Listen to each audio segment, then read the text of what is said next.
Hello विद्यार्थी मित्रों, आज આપણે ભણીશું ધોરણ 11 આજનો વિષય છે એસપી ભાગ નંબર 2 ચેપ્ટર નંબર 3 કંપનીની સ્થાપના વિધિ।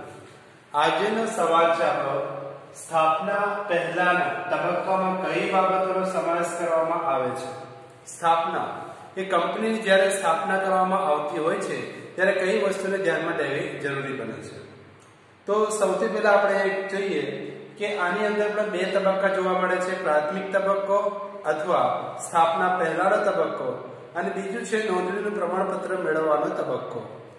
હવે આપણે સૌથી પહેલા એક વસ્તુ જોઈ લઈએ કે પ્રાથમિક તબક્કો એટલે કે સ્થાપના પહેલાના તબક્કાની વાત કરીએ તો તબક્કામાં કંપનીની સ્થાપનાનો જ્યારે વિચાર કરવામાં આવે ત્યારથી માંડીને જ્યાં સુધીનું અસ્તિત્વ લાવવા માટેની બધી પ્રવૃત્તિ જે પણ છે તે પૂર્વ તૈયારીનો સમાવેશ થાય છે, જેને આપણે પ્રાથમિક તબક્કા પ્રમાણે કહી શકીએ છીએ। હવે એની અંદર જે તબક્કા આપણને આપ્યા છે કે જેની અંદર 5 તબક્કા છે, ધંધાની સ્થાપનાનો વિચાર, પ્રાથમિક તપાસ, વિગતવાર તપાસ, સંસાધનોની સગવડ અને નાણાકીય વ્યવસ્થા।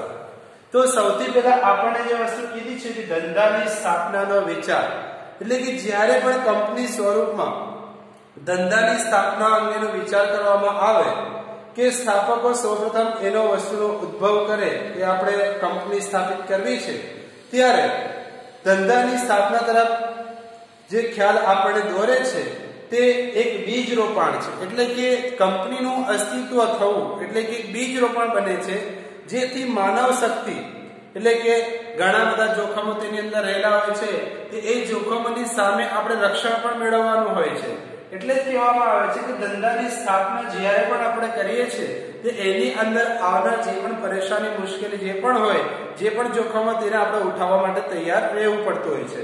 તે જ પ્રમાણે એની અંદર જે માલ સામાનને ક્રિયાશીલ કે ધંધા માટે વાળવું પડતું હોય છે, તો આપણે આ વસ્તુને માનસ પુત્ર તરીકે પણ કહી શકીએ કે ધંધાની સ્થાપનાનો વિચાર એક માનસ પુત્ર છે। એટલે કે માનસ પુત્ર એટલા માટે કહેવામાં આવ્યું છે કે કંપનીની સ્થાપના અહીં કરવામાં આવતી હોય છે। ત્યાર પછી બીજો ટોપિક છે આપણી પાસે પ્રાથમિક તપાસ। પ્રાથમિક એટલે કે નાની નાની તપાસો કરવી, ખોજ કરવી, જેનાથી આપણે ખબર પડે છે કે પ્રાથમિક તપાસ કરતી વખતે કંપની કઈ વસ્તુને ધ્યાનમાં લે છે, કઈ વસ્તુને ધ્યાનમાં લેતી નથી। જો પ્રાથમિક તપાસને આપણે ધ્યાનમાં લઈ તપાસ સંબંધિત કોઈ પણ આવક કે ખર્ચનો અંદાજ મેળવીએ તો આપણને જે નિષ્ણાતનો અભિપ્રાય પણ લેવામાં આવતો હોય તો એ તપાસ આપણા માટે સંતોષકારક બને છે। એટલે કે આપણને નુકસાન થતું નથી। પ્રાથમિક તપાસ કરવાથી આપણને નુકસાનથી બચાવ થતો હોય છે। એટલા માટે આપણે પ્રાથમિક તપાસ કરવી પડતી હોય છે કે જ્યારે પણ કંપનીની સ્થાપના કરવી હોય તો કંપની કઈ જગ્યા પર, કયા એરિયામાં, ત્યાં ગાડીની સગવડ છે કે નહીં, વસ્તુને કાચો માલ ત્યાં મળી રહે છે કે નહીં, અને લોકોની ત્યાં અવર જવર છે કે નહીં, લોકો તેનાથી પ્રેરિત થશે કે નહીં, આ દરેક વસ્તુ જે છે એ પ્રાથમિક તપાસની અંદર જોવા મળતી હોય છે। તે જ પ્રમાણે વિગતવાર તપાસ। હવે વિગતવાર તપાસ આપણે જોઈએ તો વિગતવાર તપાસના માટે આપણે જોઈએ છે કે સરકારી નીતિ નિયમો, તે જ પ્રમાણે કાચા માલની ઉપલબ્ધિ, લોકોની માંગ અને પુરવઠાની સ્થિતિ, સહાયક સેવાઓની સગવડ, આ દરેક વસ્તુ જે છે એ આપણા માટે શું છે વિગતવાર। એટલે કે જ્યારે પણ કંપનીનું અસ્તિત્વ કે જ્યારે પણ આપણે કંપનીનું અસ્તિત્વ કરીએ છીએ ત્યારે સૌથી પહેલા ગવર્નમેન્ટના રૂલ્સ પ્રમાણે આપણે તે નિયમોને પાલન કરવાનું હોય છે અને કાનૂની નિયમો પ્રમાણે આપણે તેના નિયંત્રણો પ્રમાણે આપણે કંપનીનું અસ્તિત્વ કરવાનું હોતું હોય છે। ત્યાર પછી એની જે પણ યોજના આપણે હતી હોય તે આપણે જોઈશું કે સાધનોની સગવડ।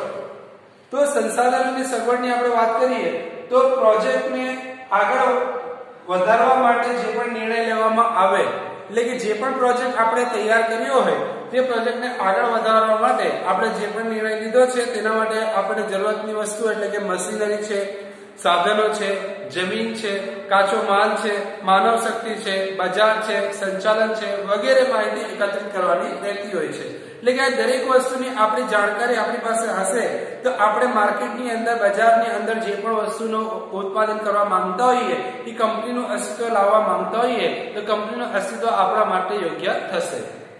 તે જ પ્રમાણે અન્ય વિધિ જરૂરી બનતી હોય છે, જેનાથી આપણે કહી શકીએ કે સંસાધનોની અંદર કે બીજી કંપનીઓ સાથે પત્ર વ્યવહાર કરવો, તે જ પ્રમાણે બીજા કંપનીઓ સાથે કરાર કરવો, આ દરેક વસ્તુ જે છે એક વ્યવસ્થા છે જેનાથી બીજા કંપની જોડે આપણા સંબંધો જળવાઈ રહે છે। ત્યાર પછી પાંચમું આપણને કીધું છે નાણાકીય વ્યવસ્થા.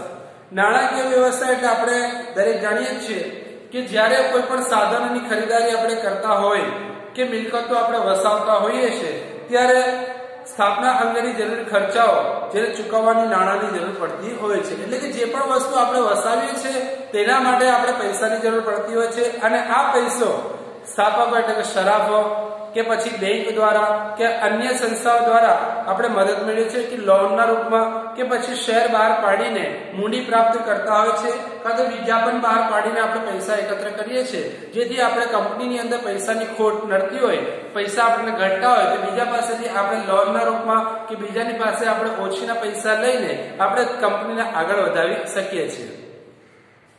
अब हम देखेंगे इसके अंदर कि क्वेश्चन नंबर 2 जो है जिसके अंदर लिखा है स्थापना यानी कि कंपनी को बनाना, यानी कंपनी का जब पैदावार यानी कि जब कंपनी को हम बनाएंगे उससे पहले हमें क्या करना है उसके बारे में हमको जानना है. तो यहाँ पर कुछ 5 पॉइंट हम लोगों को दिए हैं. धंधानी स्थापना नो विचार यानी कि जब हम कंपनी को बनाने जा रहे हैं तो उस वक्त में हमें कौन कौन सी चीजों के ऊपर ध्यान देना है उसके बारे में. दूसरी चीज प्राथमिक तपास यानी छोटी छोटी चीजें जिसकी वजह से कंपनी जो होती है जिस कंपनी को हम आगे बढ़ाने के लिए कि हमें जो भी नफा नुकसान होगा उसके साथ में छोटी छोटी तपास हमको करनी पड़ेगी. उसके बाद विगतवार तपास यानी कि विगतवार का मतलब होता है कि हर चीज आसानी से वहां मिल पाएगी कि नहीं मिल पाएगी उसकी तपास हमको करनी पड़ती है, जांच करनी पड़ती है. उसी के साथ साथ में संसाधन की बोला है हम लोगों को कि जितनी चीजें कंपनी के अंदर लगती है, कच्चा माल है, मशीनरी है, जमीन है, श्रम है यानी इंसानों की शक्ति है यानी इंसानों की भी जरूरत पड़ती है इसके लिए.